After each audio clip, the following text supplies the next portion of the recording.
So I appreciate you all being here. And I like to start first by asking if anybody would be willing to kind of jump in, break the ice, participate a little bit. I am curious as to like what your guys' jobs are like. And being that this is a compassion fatigue seminar, feel free to complain a little. So basically what I'm asking is what is the most stressful part of your guys' jobs? Could a few people share and give me an idea?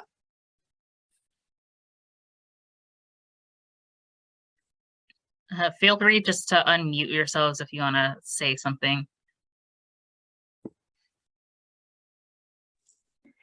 Well, I'll speak up. This is Becky. I work in public health. I am the supervisor for our Nurse Family Partnership program, and I supervise 6 nurses. I think the most stressful part of my job has been probably in the last 2 years, of course. Our nurses have worked both COVID and have carried caseloads and also life experiences. So that has been difficult I meet with them weekly, but it has been hard to carry that and watch the fatigue on their faces. Absolutely. Thank you for sharing. Before I comment on that, I'll just keep it going. Anybody else want to jump off of that?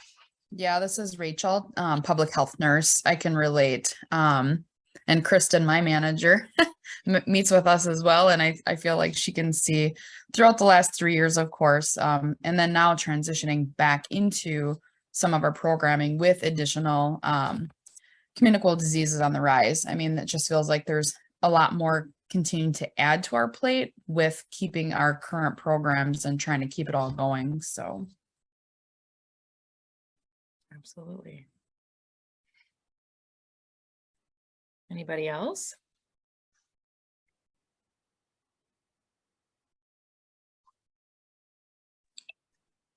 This is Elaine Sonnenberg, and I work with Children's Wisconsin, and I'm a home visitor with Building Families. And I have one family that their children were removed from the home. They had 3 children, and I'm working with another family that possibly will be losing their children. And yeah, it's stressful talking about it and with them, being with them. Absolutely. Thank you so much for sharing, guys. So I get to hear a little bit about the nursing side of things. And then I was hoping someone would speak up about the home visit side of things, because Isabella told me that's a big part of the United Way partnership as well. So wow. I mean, yeah, I kind of count it as like the front lines, like the work we're doing, right? So those obviously in the medical profession for sure. And then I feel like a lot of us who are involved in one way, shape, or form in the mental health world and helping families and vulnerable people, right? It's just all a hot mess, for lack of a better term right now, especially with COVID just changing the face of everything. For a while there, you know, it was adjustment. That's kind of what we were all most focused on, because the world shut down and there were rules that we had to follow, right? So the hardest thing was probably just adjusting. Oh, I don't get to do this anymore. I don't get to do that. Oh, this is weird. But at least we had like kind of some strict rules and we were told what to do, right? So it was adjustment that was the hardest piece, I think, back then, and maybe feeling a little like, you know, not as effective, and worrying about your families and things like that were counting on you, or people used to be able to help more directly. Now, here we are, like Rachel so nicely said, now things are starting to ramp up and it's like more and more are getting added to our plate. And we still have all these added stressors that everybody is dealing with, because the world looks very different, doesn't it? Just even with the mental health crisis, like it's a thing, you know, like I'm in the Chippewa area. I live in Eau Claire.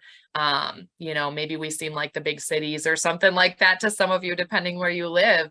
But the reality is there's a million clinics. It feels like, it seems like, right? But there's waiting lists like you would not believe. And you guys probably know, kids, adults, everybody's been impacted by this. So many people, I just like wait for it at every session, like, oh, and here it comes. And then COVID, whether they're talking about their relationship starting to suck, you know, being stuck in the same house house together and their communication going downhill, or their kids and their anxiety, or some sort of death, or some sort of illness that has changed them, like COVID. You know, we have like this, you nurses know, especially you people involved in that.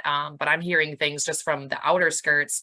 I'm hearing about this memory fog that doesn't go away, you know, these long-term physical issues that aren't going away. They can't do this anymore. They still struggle with breathing, and then the whole losing everybody. So yeah, it's exhausting. It's been stressful. So kudos to all of you for giving this job a good old fashioned try and sticking with it. Some of you have probably been here for years, and some of you may be thinking about something else. Some of you may be just knowing that something needs to change.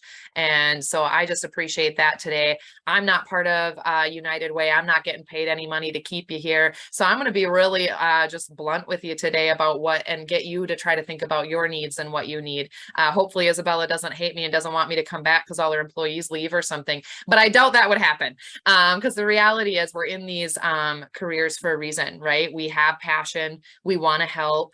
And I think for most of us, it's more that, but now we're also going, oh, but I'm starting to struggle. Or if this is so hard, does this have to be so hard? And so that's where I'm here today, to just try to maybe help you kind of sort through of some of those thoughts in your head and help you come up with a plan.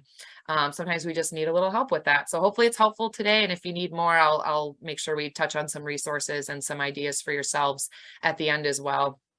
But yeah, so I want to come back to that front lines comment. I, even before COVID, kind of saw it that way. I started realizing, looking around, talking to fellow colleagues and coworkers and friends of mine from grad school had gone out into the world, and started realizing, wow, not to rank hard. I don't love ranking hard, but it does seem like some jobs are extremely, extremely stressful, and they just come with that knowledge. And I used to think, and now you guys are broadening my perspective even more, because I'm like, oh yeah, that makes sense. Going into homes. The medical crisis obviously is huge. We've been losing so much staff, right? Like, it's like people aren't sticking around in their jobs. And so this is rough. And I used to think of it as like, for me, I was like, okay, I think I know the hardest counseling jobs. It's inpatient treatment, it's jails and prisons, and it's methadone clinics. I'm like, wow, those are the hardest, right? And it seems like those are the ones that are hiring people within training licenses and are giving us our hours. And it's just really, really hard. It's like going to war, right? And you're trying to earn your stripes. Like, okay, now I have my full license. Now maybe I have some more options.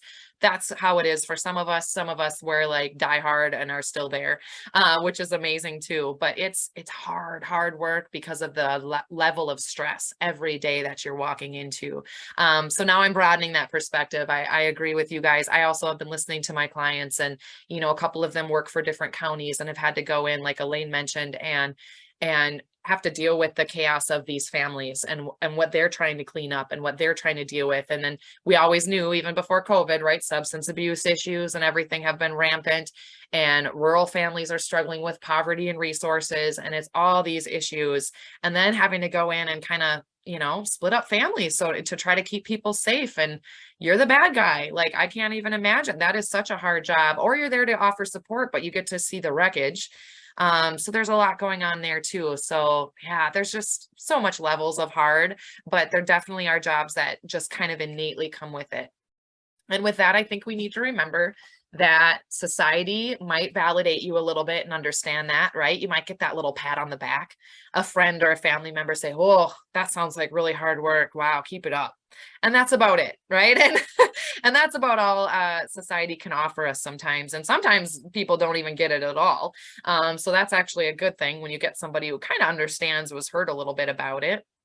And maybe you get a little validation, but that's where it ends. And at the end of the day, we're left with us. We're left with how we feel, what we carry home to our families, whether we can sleep at night, how our physical health is, what about our own goals. And a lot of that kind of gets shoved to the side, doesn't it? When you're just constantly in the battlefield, so to speak, or, you know, feeling like almost like you're shot at all day long in one way, shape, or form, with crisis after crisis, or answering phones, or there's a knock at your door.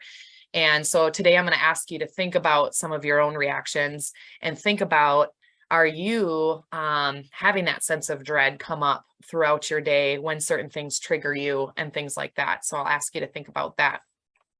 So caring for ourselves while caring for others, because, and I'm sure you've all heard this before too, we can't be a good partner, we can't be a good friend until we love ourselves, right? So we're going to come back to that basic premise that we could do so much more in our jobs if we ourselves are healthy. And I know that sounds fantastic. And I know a lot of you might be like, well, how and what the heck? And it's not possible, but that's why I'm here today. So hopefully we can brainstorm some ideas.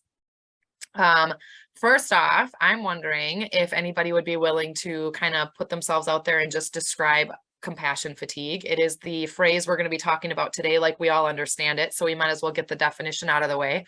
Anybody want to take a stab at it?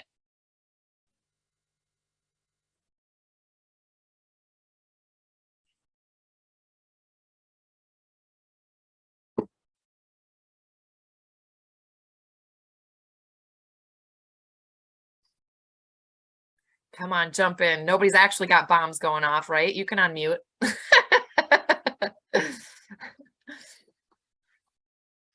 I think part of it for me is when I feel like I don't have the empathy anymore, that I'm like, or the maybe not caring as much as you once were. Nice, beautiful. Anybody want to add to that or piggyback off of that? Maybe like lack of patience. I noticed that in myself. Like I used to have a lot more patience than I have had currently. Nice. Yeah, I think they go together too, right? Like if empathy is kind of hard to tap into, then the patience is probably going to go with it, and maybe some other things too, some understanding. You might notice behaviorally some things came a little easier before. And I don't know, for some of us, honestly, it could be like a little bit of a honeymoon period. If some of you are newer in the profession, it might have been like, oh, I was so excited and I had so much energy and I had all these ideals and I thought it was going to be this. And then you get out there and you're like, oh, okay, maybe this isn't what I thought. And for some of you, it's maybe you loved it for a long time and now it's been the recent added stressors that have just made it so it's impossible to kind of keep that level of empathy and excitement and zeal that we once had. When I was doing a little bit of research, I actually saw, I wish I'd had time to dig into it more, but one source was talking about like zeal and how that's a part of compassion fatigue, losing your zeal, your passion. I have a good friend of mine that said, yeah, I always told myself when I wake up and I no longer have my joy, I am literally dreading work. I'm going to quit. And that was her, way of getting out of it. Sometimes it's kind of like I recommend to student or clients before doing anything too drastic. Well, we have some other things we could do first. Like, have you talked to your supervisor? Have you asked for a change? Have you shared what your struggles are? Right. We don't have to quit. But in this case, my friend had been thinking about it for quite some time. And she's like, that was just kind of my final piece. Like, okay, I'm waking up and I don't have my joy. I lost my joy and I used to love this job. So that helped her make a decision then to, change over to something else. And in her case, kind of fun little sideway here. She was in residential inpatient treatment like I was. This is my best friend from grad school. She was out in the cities, did that, was kind of rough, stressful, not the best management, didn't feel listened to, all that good stuff, right? And she decided, I'm going to do a total pivot. I'm going to go to outpatient. I'm going to be a supervisor. She's like, I'm getting out of here.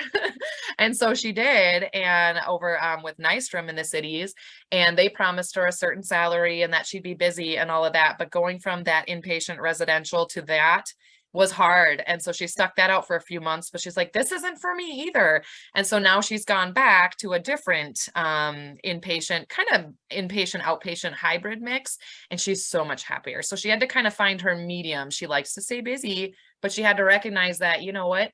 I do need something different, but I also this is a part of who I am. I do love helping people with substance abuse issues and who are kind of fresh in crisis. I do enjoy helping get them stable. So I think that's a lot of it sometimes. And sometimes we do kind of venture out maybe a little bit, and see and try something else. And I don't think it's the end of the world, if you do that and you decide, nope, you know what, I want to come back. And that's why it's good to not do impulsive things, right? And keep relationships strong and keep communication good. If you're going to leave a job because the compassion fatigue is too high, you can't do it anymore, talk to them about it. Let them know that. Let them know your plan. And, sometimes keeping that door cracked is not a bad idea, right? Like, would it be okay if I came back or if I stayed in touch? If this isn't right for me, I'm just trying to find it. And I don't care how old we are, I know like your late teens, your 20s, they maybe get the reputation, right, for trying things out. But the reality is we change so much decade to decade developmentally, and our needs and our family situation change so much. I mean, that is probably what the Great Resign has been all about too, right? People are losing family members, are recognizing, wow, life is short. What am I doing? So I'm just going to encourage you to find your passion in whatever way you do that, whether it's dig it back out in the job you're in, whether it's trying something else for a bit, but don't burn bridges, be a decent person, and you'll be able to live with yourself when it comes down to it, right? Don't do anything impulsive. Everybody's kind of relying on everybody else right now. So we need to remember that we're all kind of in the same boat. So really try to honor each other in that way. But yeah, so you guys hit on it, man. It's that empathy piece. It's, wow, I am losing my ability to really tap in and care about this person. You might find yourself, like I said, behaviorally, you'll notice some things. You might find your mind wandering when they're talking. That's key in counseling, right? They always say, oh, notice if your mind's wandering during a session. Why are you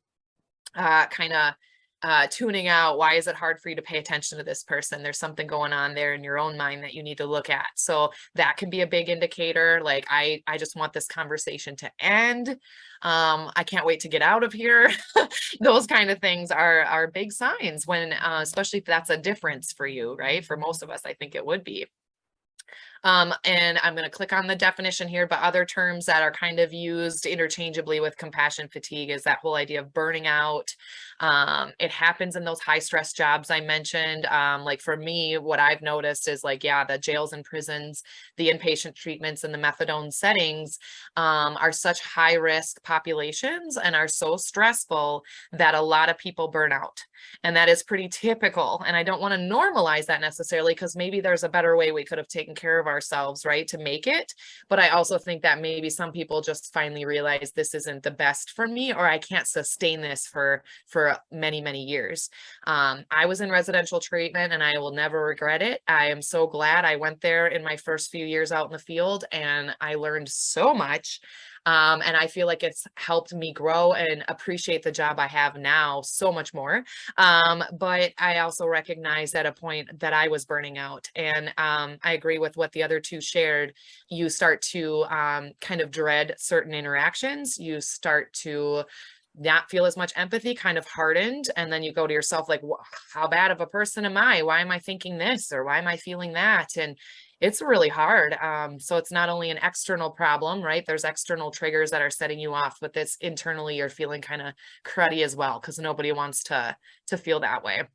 And then the secondary or vicarious trauma is sometimes a big part of compassion fatigue. That can be, so some folks, it's just the plain level of stress, right? That contributes to our compassion fatigue. It's, oh my gosh, I don't have enough help with this. People expect too much from me. Other people are bailing or is calling in sick, or someone's got COVID again. Here we go. I'm going to get everything.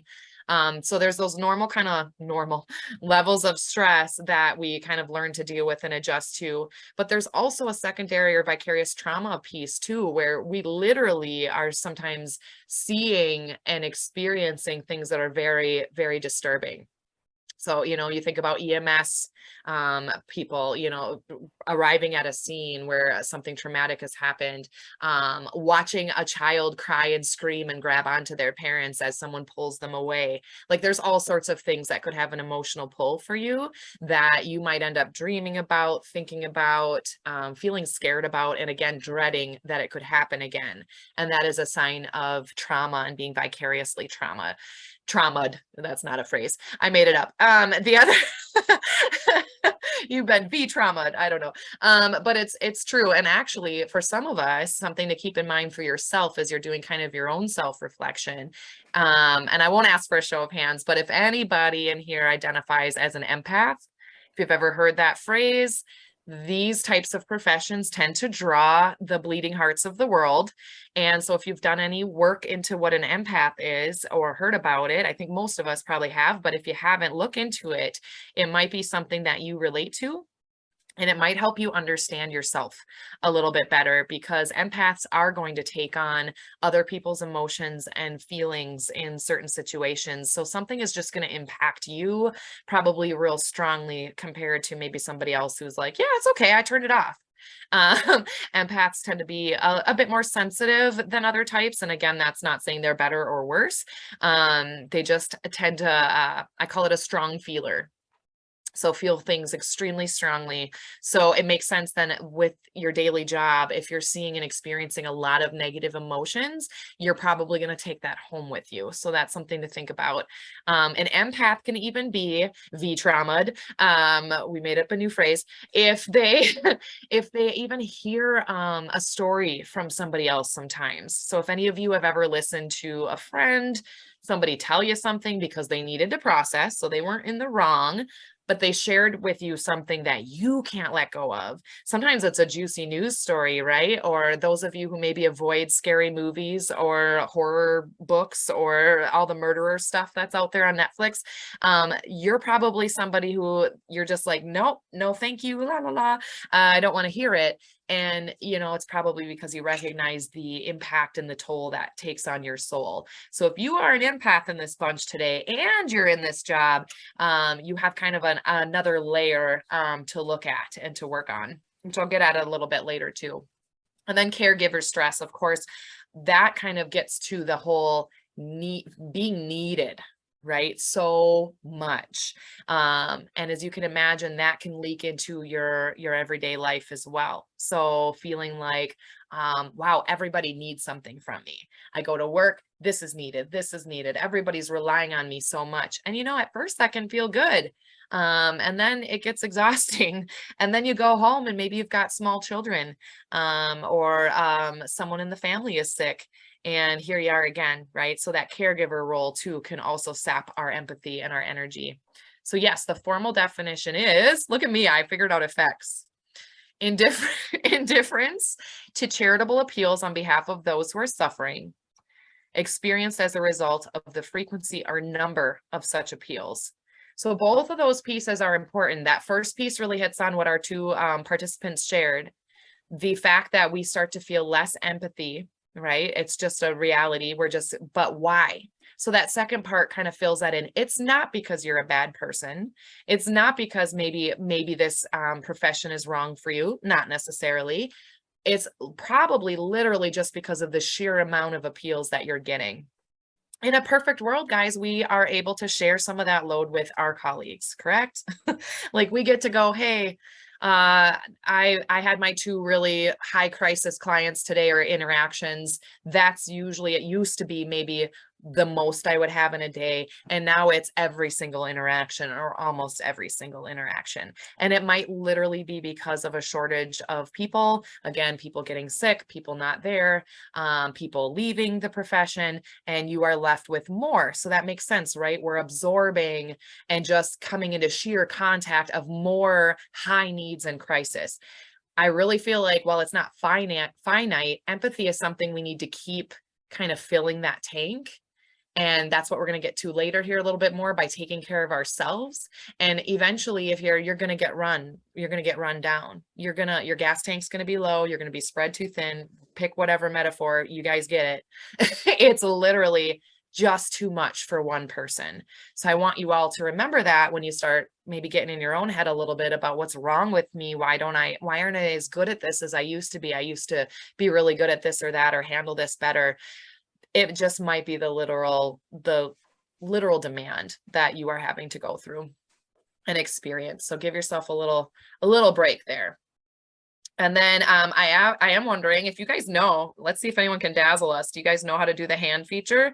Would anybody be willing to raise their hand or do the hand feature for how many in this room think that maybe they are experiencing compassion fatigue? Anybody be willing? I'll raise my hand. I've been there. All right, we got a couple. It's climbing. Oh, Isabella, we might be waiting an hour. Let's get them all. All right, yeah, we see 5 hands and 1 clap, right? Yeah, 6. absolutely. All right, 6 hands raised. 7. Climbing. Yeah. Yep. Amen. And you know what? This is the first part to change and to peace, really, is recognizing what we're dealing with here, right? What we're feeling, what we're experiencing. And I do have a nifty little handout that I'll just reference now, that Isabella's going to pass on to you guys. That is like a formal assessment. It'll bring you back to maybe your teenage girl Cosmo days, if you were ever taking those fun little assessments. But it's pretty thorough. It's like 2 pages and it's a whole scoring system. And so if any of you are curious, we've got 6 raising their hand, but some of you might be on the line or just weren't sure if you should push the button or not, or you've wondered, there's a reason you're here and there's a reason why many of you asked for this topic today. So I'm going to say, take a look at this assessment that Isabella will send to you and just go ahead and go through it. It doesn't hurt. Assess yourself. You don't even need a mental health therapist to walk you through it. It's pretty easy. And there's a fancy like scoring system, and it'll kind of break it down into like some kind of different levels or types of compassion fatigue that you might be dealing with. So first and foremost, let's kind of get an idea of what the problem really is or could be. Okay, yep. So somebody shared, just changed jobs and definitely was experiencing compassion fatigue in my previous role. So yeah, so Josie was listening to my story about my friend and myself, and also relates to that. So absolutely. And you know what? Again, there's no like, don't get on yourself for maybe I stayed too long or maybe I shouldn't have. The reality is we're living a journey here. So whatever your spiritual or religious beliefs, usually most of us, I find with chats with my clients too, is that we can all settle that maybe things happen for a reason. Who knows why or what that is, but maybe the universe has some sort of plan or pattern to it. And I find that with a lot of people, especially with grief, whether they're religious or not, that tends to help them kind of make some sense of what they're going through and also just kind of let the past go, right? So let's remember that we're in where we're in, we're going through what we're going through for a reason. And sometimes that can be helpful when you're feeling hopeless, you know, to just remember that everything I'm doing today is teaching me something or getting me ready for tomorrow. And so, yeah, and I really appreciated that too. Like my bosses love me and I love them right now because I am happy as a pig in mud because I got the independence I needed. I got less stress and it's just a much better fit for me. But like I said, I would never take away what I learned and what I experienced. And there was a time when I was an inpatient, I thought I would hate outpatient. I thought like my friend, it'd be too boring for me. Boy, I'm busy. I'm not bored. Let me tell you that. Okay, so now there's a fun little stat, if I can click it here. Yeah, so 48% of the US workforce are actually experiencing high levels of personal distress. So I'm wondering, how many people are in this room? Let's do some quick math. Isabella? How many are here? 15 minus you and I, so 15? yep, so 15, 17 total. Okay, so that about hits it, doesn't it, guys? We had 6 people raise their hands, and we've even probably got some people on the fence, or maybe their button didn't work. But the reality is that, yeah, that's about half of us, isn't it? Just or a hair short. So 48%. Interesting. That worked out. But yeah, the US workforce experiences high levels of personal distress that is directly associated to their job duties. So that's that 48%. So. And who knows what those high levels look like? That could be dug into more, but somebody's reporting a high level of stress for some reason, and I'll take it. So yeah, so here's some of the signs and symptoms of compassion fatigue.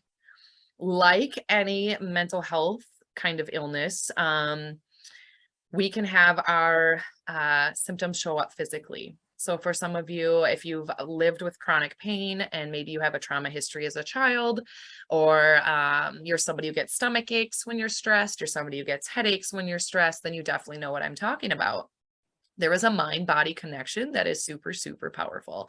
And so when we're feeling stress, it's kind of this feedback loop, right? We don't take care of ourselves as well as we should. We don't, our basic needs kind of slip, or, things get pushed to the side. Well, then our physical health will start to suffer as well. We're more at risk for things like cancer, panic attacks and things like that when the level of stress in our body is so high that our body just can't keep up. So again, it's the literal feeling spread too thin, too much on your plate kind of thing for your body as well. So we need to remember that. So as you're looking at some of these, you might notice some of these for yourself, the emotional part, the mood swings. Again, like triggers is really what it comes down to. So again, we're kind of coming down to a form of trauma when you're in constant stress all the time. And by the way, fun fact, as a mental health provider who diagnoses people with trauma on occasion, I can tell you that it is so common, more common than I'd like. And I know that you guys are probably aware that our understanding of trauma has changed through the years. It's not just war veterans. Now we know that any type of increased stress and kind of feeling a lack of control can feed into trauma symptoms and therefore line up in a way where you might actually qualify for PTSD. So that level of stress is the key part. I have literally worked with clients who fit criteria for it, and it's just because of the level of stress they experienced in their jobs. And I don't want to say just. So it's serious. So we need to remember that. And it affects all aspects of your life, right? The mood swings, the irritability, the lack of sleep, all of this kind of feeds into each other, and everything just gets worse and worse without some help. Obviously, the excessive use of substances. So I'm going to give you guys the spiel. We are pleasure-driven beings, correct? We know this. So we are going to seek whatever we can to feel better. That is normal. That is part of being a human. If you have an itch, you scratch it. If you're hungry, you'll usually eat. So things like that. If you're tired, you might say out loud, I'm tired, I should get some rest, or I need a nap. Doesn't always mean it happens, but we try to fulfill our needs all the time. And so sometimes we can get dependent on something, and that is a need as well, equally valid. And that can be a slippery slope. So I don't know, I won't ask for a show of hands this time, but it's very, very common, right? For many of us, I'm sure you've heard about or experienced yourself, increasing alcohol use, especially through COVID. That has been kind of a norm, almost something we all laugh and joke about and share our COVID drinking story about, right? Many people started going home and were drinking. What else were you going to do? Blah, blah, blah, all these excuses. It's true. I get it. So no judgment. It happened for a lot of people. And I think now many of us are kind of coming out of that, or maybe dodged a bullet. And you didn't get, thankfully, physically dependent or addicted. Maybe it doesn't run in your family. You're not genetically geared that way. Yay, you made it. It was just a rough time in your life, and now you're okay. As you can imagine, you probably know what I'm about to say. It's getting worse, or it's not quite the same for many, many other people. So folks who maybe had that addictive gene kind of sitting within them, whether they had it when they were younger and now it just like, this is too much, I'm relapsing, or they found it out. One of my clients, her alcoholism didn't really hit her until she was like late 30s.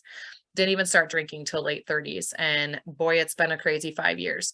So yeah, I mean, it's different. Everybody's different, but many people, the fact is, have become dependent now on something, whether it was since COVID or not, but that can be a big sign of, trying to unwind. And let's be real, this culture normalizes it, right? Like we go out and get a drink after work. And it's fine for folks who don't have a problem with alcohol, but you can imagine it's very attractive. It's where people are doing fun things. I hate that bars are the only ones that have really fun theme nights, other than like senior centers and daycares. Why aren't there some sober, cool places to hang that have some fun theme nights, right?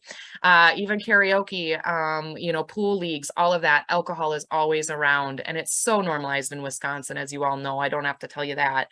So here we are. It's just kind of a perfect storm. And so it's again, just kind of brought up in normal conversation. Hey, let's get a drink after work. Or you look like you need a drink. How many times have we heard that or even said that? Oh, I need a drink. So that thinking is, you know, okay, maybe for some, but for others, it is a sign that we're starting to really actually depend, and it's not really very funny for quite a few people. So, and then alcohol can sometimes be a gateway for other things. Same with marijuana for some people. So again, depends on the person, but smoking a lot. What people like about smoking is the breathing. That's the reality of it, because if you listen to someone who is addicted to nicotine talking about some of their mental health issues, many folks struggle with anxiety on nicotine and marijuana, and they're using it because they think it helps. Well, nicotine is a stimulant. So it's not going to actually help your heart slow down. It's not going to help you, you know, relax very much, but people think it does. And that's really about the breathing. So that I used to tell people that in inpatient treatment when somebody would wake up in the middle of the night and come and talk to me back when I was a staff member before I became a counselor. And people would be like, oh, I need to go out and smoke. And I'd be like, why don't you just sit with me a little bit? You can smoke. And how about in 15 minutes, if you still want to smoke, you can smoke, but let's sit here and talk a bit. What's really bothering you? And let's do some breathing. And, you know, I won't lie. Some of them are like, okay, my 15 minutes are up. I'm going to go out and smoke. Okay, Hayley. All right, whatever. It was allowed there. But I tried to get them to kind of see that a lot of times we can cut down on that desire just by getting in our own way a little bit and doing some breathing and relaxing a bit. So the stimulant in nicotine isn't going to help people calm down. And then I always love the spiel too about marijuana that, oh, it's got this lovely little reputation, right? It's chilling you out. Oh, that's so fun. Isn't that amazing? Isn't that why we do it, right? We want to chill out. We want to feel better. And for many people, it works that way. It's nice. And then there's this lovely little thing we know in the mental health world called a chronic anxiety disorder brought on by chronic marijuana use. So I chat with my clients and we kind of chuckle about it because it's like, oh, wow, this turned on you, didn't it? Okay, wow, that sucks. So now what are we dealing with? So the reality is they have to recognize that the marijuana isn't doing what they wanted it to do anymore. The drug has changed for them. And now they have a worse anxiety issue than they did to begin with. So that's the issue with substance use a lot too, is increased depression and anxiety symptoms with chronic use. So there's that, right? And so that's why I'm saying, I hate to sound like an 88-year-old fuddy-duddy, but that's why I'm saying when we joke around about going out after and drinking to relieve work stress, it's problematic. And it actually isn't really going to help for very long if you really get into it pretty heavy. It's going to make your sleep worse. Anybody who's looked into alcohol dependence, your sleep patterns are awful. You'll fall asleep easily, right? You're tired from the depressant, but then you're up all night or you're waking up every few hours. It greatly disrupts your sleep cycles. And then it can get to a point where people are waking up in the middle of the night and having to drink a beer. So it gets pretty intense. And then of course, illicit drugs are a whole nother ball game that some of us would never touch. But for many people, it's easily accessible. They grew up with it. It's around. Why not? Right. So again, it's a quick pleasure pathway that, hey, we're humans. People figured it out. Right? Like you're going to go cook up that plant or figure that out and have a good time. I see where it came from. I see why. And then the reality is just the impacts on your body and how it's really not helping the deeper problem, which is not being able to handle your work stress, your environment, or the thoughts in your head, right? The mental illness that's usually underneath it, which is why I have both licensures, because they go together. I mean, you can't separate these out. Now we just got to get the state of Wisconsin to make things a little easier and agree with that. But yeah, so the irritability we talked about, some oversensitivity, memory issues. If any of you have ever been really stressed for a period of time, do you find that your memory gets kind of funky? Do you feel like it's hard to remember what you used to? It's like, man, what's going on? It almost feels like our brain has this finite amount of information it can take in, right? It's like, what? I can't believe I forgot that, or why can't I remember this, or this is too hard. It's interesting. And really, our brain has an unlimited capacity of absorbing and taking in information. It's how we're managing the stress. Again, the stress kind of closes down your whole brain, and you're not going to absorb and really take in information very well. And it's going to be hard to function, to really understand what's going on and remember it and file it away. And so that's really a stress reflex that's keeping you from remembering things very well. And your mind is probably going in 6 different directions. There's always that. Again, something else that's normalized in this culture, multitasking, which if you look into it and look into the studies, we don't get things done better or more while multitasking. So just something to keep in mind. I realize that it's a part of probably many jobs. It's built in. It's just kind of what we have to do, right? Like the interviewer loves to hear you say, I'm a multitasker. I can do numerous things. Oh, people love that. But the reality is it's not good for us. And I think if I were interviewing somebody, it'd be more impressive to me if they said, I have learned that my brain doesn't work very well trying to do these 6 things at once. So this is what I do to get my job done. And if they told me something real radical, I'd be impressed as heck and they'd be hired on the spot. No, that's the mental health therapist to me though. Go figure. But yeah, anger and resentment is huge when we feel overstressed, when we feel like we're being taken advantage of, when we feel like our boundaries are being crossed, whether it's just literal unfairness, just a sucky situation, or something crappy's happening, right? Like a colleague really is not carrying their weight, or assuming things that you'll do things or you'll pick up the slack. It's exhausting. And that anger and resentment will sit there. And I talk to clients about that all the time. When you're feeling angry or resentful about something, it's trying to tell you something. Your body is trying to tell you something. Something isn't right here. So what can we do about it? And that's the hard part sometimes. And helping them even be aware of that can be tricky. But if you're feeling angry, there's something going on there. Anger is not a bad thing. In fact, think about how many things in this society, in this culture, in this world, in this country have happened because people got angry enough. Anger is okay, right? We need to get angry sometimes. We need to communicate that anger appropriately. That's the key. And that's where people get freaked out about it or feel out of control or think anger is a bad thing. But it's not. It's just another emotion. None of the emotions are good or bad. They just are. And they're just, your body trying to tell you that something's up. So that's an important part. So I wanted to spend a little more time on that emotional part of things, me being the mental health therapist and not a doctor or a nurse. But I know some of you are looking at those physical issues and things and going, oof, I see this a lot. I know people that have experienced or worse problems because of this. It's also exacerbated with stress. So yeah. And then of course the work related stuff, there may be actual behaviors you're engaging in to try to avoid how you're feeling, that sense of dread I touched on, that empathy piece, and the lack of joy, which we touched on pretty well. And I'll ask for questions at the end, Isabella had said, so I'll just keep cruising. So file away any questions if you have any questions about those signs and symptoms or comments. I would appreciate them at the end here. Oh, someone shared, I'm guilty of indulging in a Joseph's cheesecake when I've had a stressful week. Absolutely, right? So we do find our little ways to feel pleasure. And so I'm not going to poo-poo that, so to speak. I'm going to say absolutely, like, enjoy things. Like, again, if you're not an alcoholic and you enjoy a nice cocktail in your favorite restaurant with your favorite meal or something like that, by all means, enjoy your cocktail. No one's worried about you driving home drunk. No one's worried about you, taken in about 8 more after that. You'll be fine, right? So there are little things. If we like our cheesecake, if we like our favorite carby meal once in a while, absolutely. In fact, that's going to be part of my advice today is finding ways to find your joy. And I'm going to dig in a little bit later about how there's an even deeper thing behind pleasure though, and that's the joy piece and how to maybe find that. So sometimes eating that cheesecake or eating your carb meal, it's a fleeting moment of pleasure, correct? It's fleeting. It's, oh, this feels good. This was nice. And then you're back to stress. You're back to feeling however you were feeling before. So we want to kind of recognize the things we're doing just to kind of maybe pass the time or enjoy ourselves for a moment, and what's truly feeding your soul. So that's something we want to talk about too in a little bit here. And we're kind of getting into it here with this wellness model. So you guys have maybe seen this before. This is something that we mental health therapists operate and have at the back of our minds with every client we work with. Because as you guys know, people are complicated.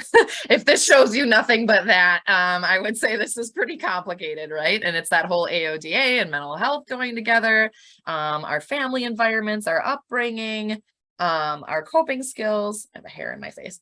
All of that kind of goes together. So yeah, so this wellness model shows you the different parts of us as human beings that are important and kind of need some sort of balance to really coexist well together. So looking at these different parts, I bet you any of us in this room could say, yep, I could do better in that area and that area, or maybe 4 of them or 5 of them. And again, not anybody's fault. Maybe it could be just the level of stress you've been feeling, could be your priorities. It could be, you know, not making time for certain things, but the reality is, let's not worry about that, and let's just look at what needs to be done. So these different areas of wellness. So you've got your environmental, your emotional. That makes sense. We talked about that. Financial, let's not forget that. How many people don't leave a job that's awful because of the financial part of it, right? It pays your bills. It has good benefits. Maybe someone's depending on you at home. There's bills to be paid. We all have these like real world adult problems that we have to consider when making big, major decisions. And wouldn't it be lovely to, you know, not have to worry about the financial situation, to not have to, like, for money to have so much power over us that we literally sell our souls sometimes, or put up with things that we know we should be putting up with. So that financial piece is tricky. Again, something worth talking to a therapist or a good friend about, because it can be hard. You might be putting a little more emphasis on it than you need to. I have definitely found that with some clients. They're so worried about the financial situation, but once we kind of start crunching numbers and picking it apart a little bit, they're like, oh, okay, maybe this isn't as scary as I thought it was. Am I going to have to trim up the belt a little bit, or take things in a bit? Trim down on some things. Yeah, but you know what? It might be worth it. It might be worth it for me to be able to sleep at night, or to downsize and have less things, or whatever it may be. So just remember that oftentimes too, if you are living outside of your means and your bills and your debt are incredibly big, that's going to help keep you locked into certain things too, that you might not otherwise, you know, feel locked into. So remember that there's freedom with living within your means. And so I know for me, I found a financial advisor that I love. Some of you probably know him. He's huge, Dave Ramsey. I really enjoy him. I enjoy his outlook on finances, and changed my life. Honestly, I hate to say it. I sound like a commercial. He should pay me, but changed my life. And so I'm not saying that like you guys should go out and pick up his book necessarily. If you want to, go ahead. But for me, I was just looking for a financial person that I could understand. It wasn't all about investment. It wasn't about all these things I don't understand what the heck that is. Somebody who could just kind of spell it out for me. And the mental health therapist in me loves Dave because he talks about behavior a lot, and how a lot of our problems with money is behaviorally based. So I really appreciated that. That resonated with me. It made sense. The social part is important. We need to make sure we're still engaging with people. So when we're feeling stressed and low on empathy, guess what? We tend to isolate or pull away, don't we? How many of us at the end of the day are like, I don't have the energy for that person, or I would normally go say hi to my neighbor, but I don't want to. So it's really easy to feel depleted and just kind of lose that, especially if you tend to be a little more introverted. You're already going to kind of gear that way a little bit, which is okay. But do remember, we need people, which we'll dive into a little bit more in another slide. The spiritual part, like I said earlier, whatever your beliefs are, really important to tap into that and to try to find some sort of meaning out of everything that you're going through. If you've lost people, if there's been grief, try to find some meaning. The occupational part, of course, that's what we're talking about today. Physical, we mentioned, and intellectual. So there's that part of our brain too. Like I said, we sometimes feel like we can't cram anything more into it. Well, we can. And actually it wants to be intellectually stimulated, and it wants to learn. So maybe some of you are like, oh, I'd love to learn a new language. I've never gotten around to it. Or I haven't read a book for fun in a long time. Or I really enjoy self-help books, but it's been a while. I want something to inspire me. Things like that. The intellectual is huge. Like somehow feeding your intellectual self is important too. Having conversations that you enjoy.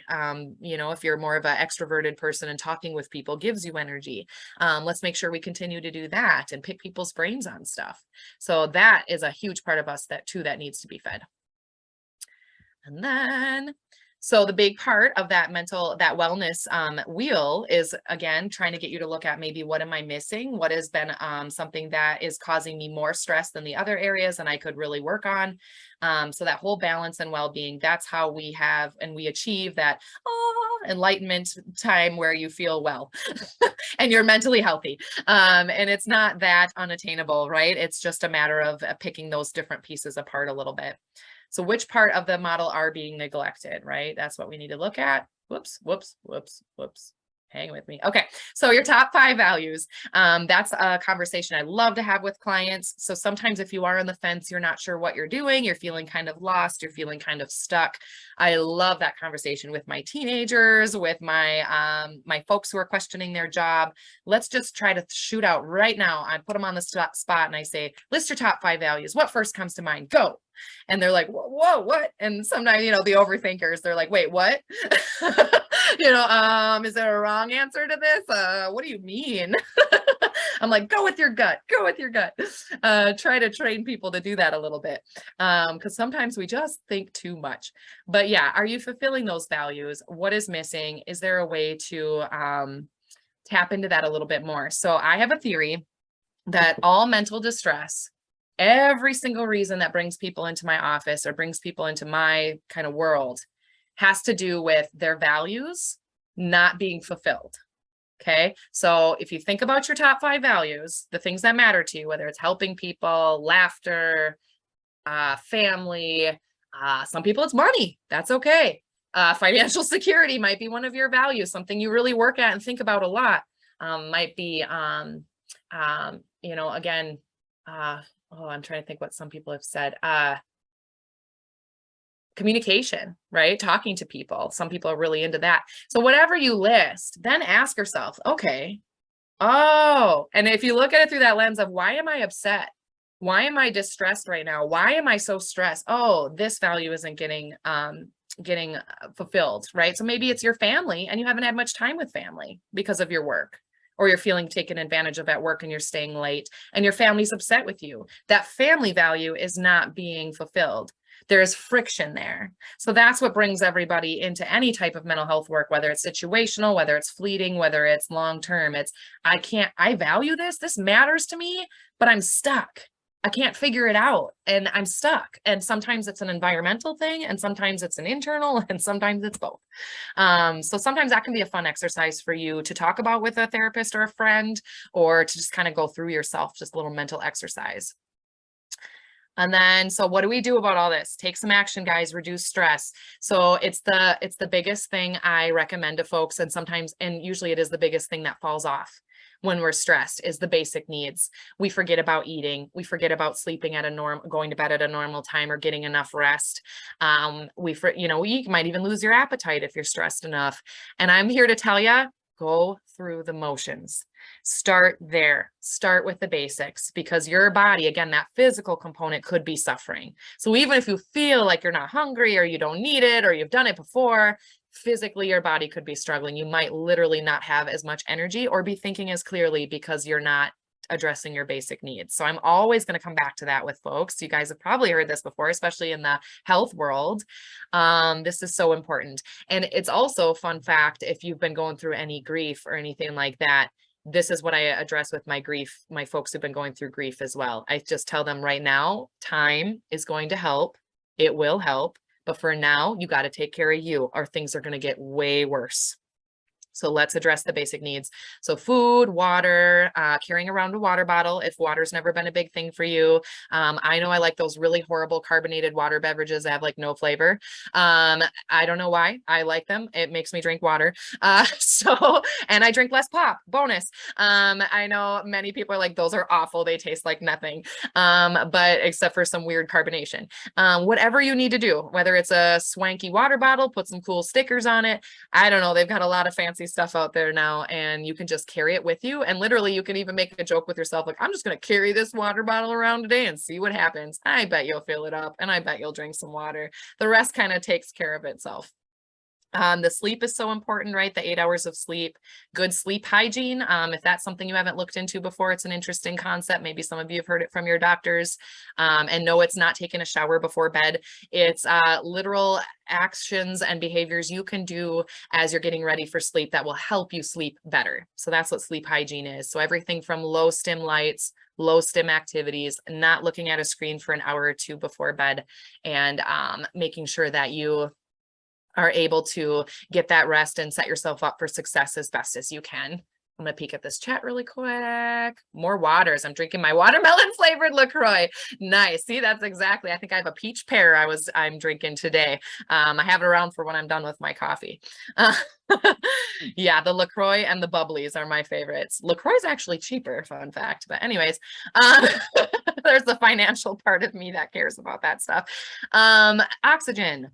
So that is a basic need, guys. Guess what? When you're stressed and you're hyperventilating, you're having a panic attack, one of your basic needs is not being met, right? When your heart is pounding, when you're struggling in your office or something, or your car, you got to check in with your breathing, man, because that's huge. And do you know a little trick? When you're learning something new, they say take a deep breath in and a deep breath out. So I hope you're all breathing real deep this whole presentation, because you'll remember this better. They say it like if you're sitting in a class and somebody says something interesting, like a teacher, and you're like, oh, I want to remember that. They say take a deep breath in, deep breath out, real intentional right there. And the oxygen helps that lock into your brain. So oxygen just helps everything. It's kind of like water, right? It helps everything. Proper breathing is huge. And I really argue that I could hook up somebody to a body scan. And if they're having an intense emotion like stress or sadness, and I hook them up to a body scan and we're watching that level of emotion, and I said to them, breathe, let's just breathe. And we did a breathing exercise, I bet that emotion would come down just doing that, probably by 30%-ish, I would guess. There's my really scientific, I got a whole lab in the back. But I really think a huge chunk would come down just with breathing, regulating your breathing, because then you start to think a little clearer and everything tends to get a little bit better. So don't forget the power of breathing. Maybe find a fun little short exercise you can do if you're kind of more of a structured person, like, well, it just feels weird to breathe. I breathe all the time without thinking. Well, maybe try a 5-minute finger exercise. That's a fun one. You can Google just the deep breaths in, doing a little counting if you're not obsessive compulsive. Otherwise, don't go there. That's opening a can of worms. But yeah, doing just some breathing, some counting, and then sometimes looking at something while you're breathing can help as well. And of course, shelter. So as many of us are probably pretty privileged in this room, but the reality is that some folks are worried about where they're going to stay tonight and is my home safe? So if anybody here is in an unsafe situation where you are worried about literally where you're going to eat tonight, where you're going to sleep tonight, or if you're safe in your own home. So remember too, there's emotional stress in our homes. So if there is an abuser or something going on, some sort of abuse going on, that is going to be one of your basic needs that you need to get figured out before you can figure out any of this other stuff. So before you can look at your job and weigh your values and think about what you need and all these kind of higher order things, you have to feel safe in your safe place. We all need to have a safe place. So that's really important too. So think about your home environment and what you need to feel safe there. Was this a new chat? Polars are good. Ooh, I've seen them, but I haven't tried them. I'm going to have to get some more tips here. I still probably haven't found the cheapest yet. You know, it's scary trying new things. Sometimes I'll buy like the single ones that are just in the cooler, you know, but because just to try. Yeah, that's how I found a new energy drink, which is naughty. All right, let's see what else we got. So remember too, a big part of basic needs is support. So we need our basic needs met, but we also need people. We are social beings. We need each other. We get so stuck in our head. We get so stuck in our tunnel that there's no way to get out sometimes without another person's perspective. We've all been there, right? A friend kind of jolts you out of something or says, what are you doing? Or they give you a kick in your butt. Or a family member says, hey, I'm worried about you, or I've noticed you've changed. That feedback is so valuable, so valuable. And so if you don't have really good friends or family that are willing to do that for you and give you that feedback and have those conversations with you, I definitely recommend finding a counselor who will do it for you. We'll give it to you straight. That's our job. You know, ethically, we wouldn't be doing the right thing if we didn't. So if we saw a concern, you best believe we're going to tell you. So that's kind of nice, right? To go to somebody and know that you're going to get that out of that. And then also like finding new friends, putting yourself out there. So connecting with coworkers in a healthy way, using your EAP benefit if you have it through your work. I think Isabella said there's probably something cooking. Most places have something available to their employees. And again, I'm not getting paid for any of this necessarily as far as like Aurora. I don't know if Aurora is even linked with United Way or not. I'd like to think so, but who knows? But there are different counseling places available for you guys if you wanted to use some free counseling sessions through your benefit. And your insurance itself might be good enough to pretty easily pay for some therapy for you as well, even if you don't have an EAP benefit, but most places do. Pick a role model. So like I talked about Dave Ramsey, man, when it comes to finances, he was my role model. He walked me out of a dark time in my life where I'm like, I need something to grab onto. This will be good for me. And I love it. Do I love everything about the man? Is he a god? No.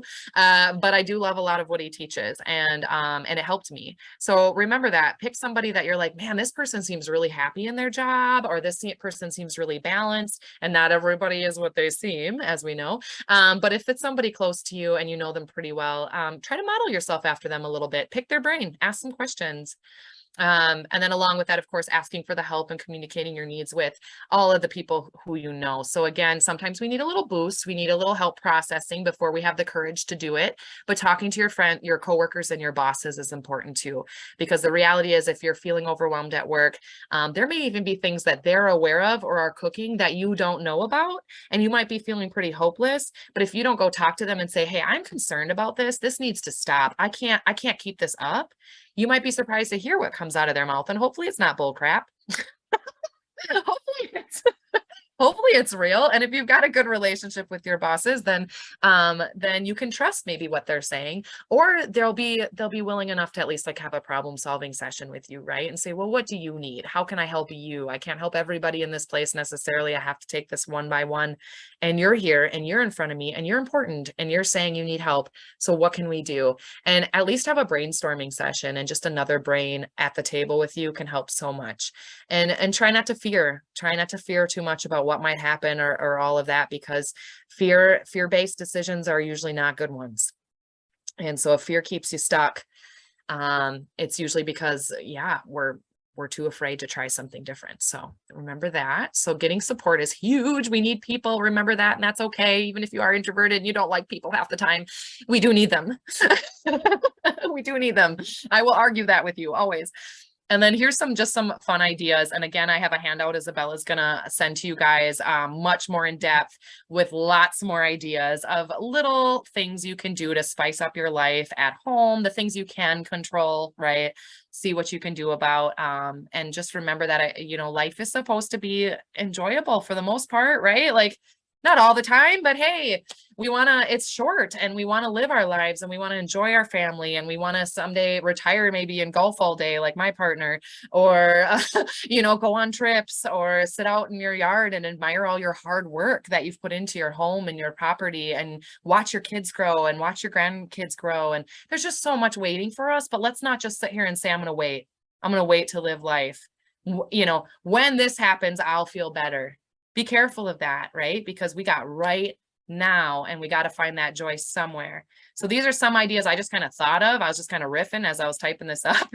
I'm sure they're all on that really extensive handout that Isabella will send you to, but self-care is huge, doing something enjoyable for yourself. So those are those momentary pleasures that just bring you a little bit of pleasure, right? So like taking a bath, painting your nails, lifting some weights, going for a run, eating some cheesecake if you're not worried about it, you don't have guilt after, all the fun stuff that you can add to your life just a little bit more of, even one small thing a day can make a difference. Starting a new hobby, planning a trip. I love starting a good book. If some of you are like, maybe reading's part of your job and you have to read a lot of, boring stuff or trainings, it's like, ugh. So reading something for fun can be a game changer. Many of us remember that maybe from college. It's like this long stretch of just reading textbooks you don't even want to read. But reading a good book is nice. Pros and cons list. So if you are on the fence about your job and about making a major life change, make a pros and cons list, process it with somebody else, think it through. Like I said, I don't encourage impulsivity, but you know what, even then, even if you did something impulsive, you're going to be okay. You're going to be okay as long as you pick yourself up and you talk to the right people and figure it out. Attending therapy regularly. So don't just go once or twice and think you're cured. It takes work, especially if any of you have childhood trauma or some pretty deep-seated stuff that you have been trained to believe since you were a small child. We all know that has a huge impact, and that can take years of therapy sometimes, but that's not a bad thing. It shouldn't all be awful. Having that supportive person, it should be, enjoyable, and then sometimes hard work. That's kind of how therapy should feel, and setting goals in therapy. So remembering that you're pushing yourself, that therapy session is for you, not for that counselor. I always want to know, what are your goals? And I'm going to meet you where you're at. I'm not going to tell you to quit smoking or quit doing this or that unless you want to. And then I'm going to support the crap out of you, and I'm going to hold you accountable. So there's that. Learning how to say no, guys. So many of us struggle with that. I could probably do a whole other hour about that. As you guys probably know, boundaries, that's one of my favorite topics. There's a lot to say there. But when we are doing this Midwestern bull crap nice is what I call it, we're not helping anybody. So I'll just leave you with, like I said, I could talk about it forever. So I'll leave you with clear is kind. Clear is kind. Just remember that. I've been using that a lot lately. Prioritizing your fun and your joy, finding out what that is. Another book I recommend, and I put it on the resources slide, that I'm reading right now and getting really jazzed about, is The Power of Now. So if any of you have read that, I bet some of you have. It's by Eckhart Tolle. It's green and yellowish, the one I got anyways. You can order it off Amazon. I'm telling you, it's a game changer. He talks about that pleasure, pain, kind of chase that we have as humans, and how we are slaves to our minds. Our thoughts and our feelings are just one part of ourselves. That is our mind, but there is a whole deeper, whether it's spiritual or a being behind that, that we need to get to know. And that's where you feel true joy, peace, and love. And that's when you can kind of learn how to handle that mind part, shut it off sometimes when you need to shut it off, take an escape, take a vacation from it, and learn to tap into the here and now. And it's all about mindfulness, right? Because we're always worrying about yesterday or tomorrow. So it's huge. And meditation is a big part of that too. Yeah. What was the name of the book again? I'll type it in. Well, it's on the last slide.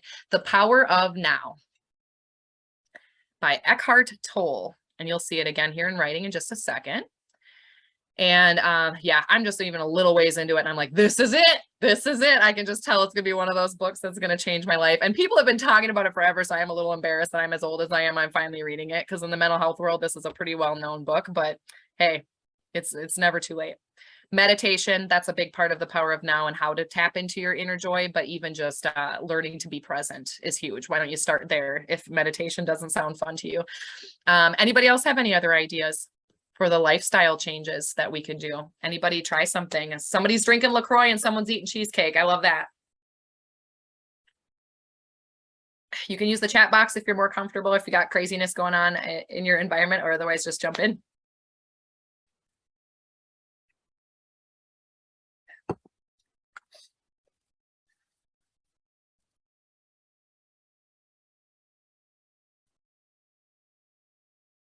Somebody said something here. We got Tai Chi. Very nice. I didn't put enough on that list about the physical things you can do too, other than like meditation, but that's a great one. Exercise. Tai Chi is very about what? Focus, right? Focus and control and breathing. And so that's huge. Yoga, any of that. Yeah, yoga, being outside as much as she can. I love that. That's kind of my little square of the day I try to carve out for myself. And it's funny how it started, guys. I'm telling you, when you start the wheels going, your wellness and your healing will try to kind of take off. It's just you putting that initial nudge into it, and then it's amazing what can happen. So like I said, carry around an empty water bottle. I challenge you, try to keep it empty all day. No, I'm kidding. Leave yourself open to feeling the urge to fill it. Or I'm carrying this around, I might as well fill it. But like little things like that. Like I started with carving out time in the mornings out in my yard before work. I told myself, and at first I just told myself, this is nice. I should do this more often. So I told myself, I'm going to try, mornings where it's just not hectic or whatever. I'll go sit outside for, 15 minutes. I'm going to set a timer. I'm not going to look at my phone, and I'm just going to be present. I'm going to sip my coffee. I'm going to look at the things around me, and I'm going to enjoy. And I started out just doing it when I could, kind of grabbing it here and there 2, maybe 3 times a week. Now I have to have it. I have to. It is a part of my morning routine. And I've made it work. If it means throwing some dry shampoo in my hair and whatever, then that's what I'm doing that morning, because I'm going to have that 15 minutes outside. So, and in the winter, it's a little trickier, I'll be honest. If any of you struggle with winter time, now is the time to start making some plans for that too. Maybe think of something fun that you're willing to try this winter, whether it's skiing or tubing or getting outside more or taking a hike in the winter time. Maybe it's doing an indoor activity that you had never done before. Maybe it's getting a new puzzle. I am excited to get one of those little glittery things. You've seen these things, they're like the tiny little pieces and you take the little stick and you make a picture out of it and it's like these little gemstones or something. Have you guys seen these things? They're amazing. I'm excited. I'm going to try that and hopefully not spill it everywhere. Someone needs exercise. She knows what she needs. Walks, Tai Chi with stretching, gardening, reading, spending time with grandchildren. And all of those things, you guys, require being present, doesn't it? And gardening and oh my gosh, my mom is an anxious person and she always tells me, Hayley, I would have cracked up long ago if I wasn't a gardener. So she says, she's like, it grounds me. It's what I need. You're literally in the ground, accessing all of your senses. So powerful. If anybody's not gotten into gardening, but is a little curious, even start with a few planters. It can just be such a rewarding thing.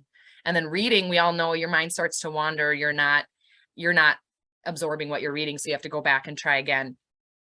It's kind of like what meditation is like, guys. When you're trying to be fully present in the moment, you'll start to catch, it's kind of like when you're reading and you're like, oh, I've been reading the same page over and over.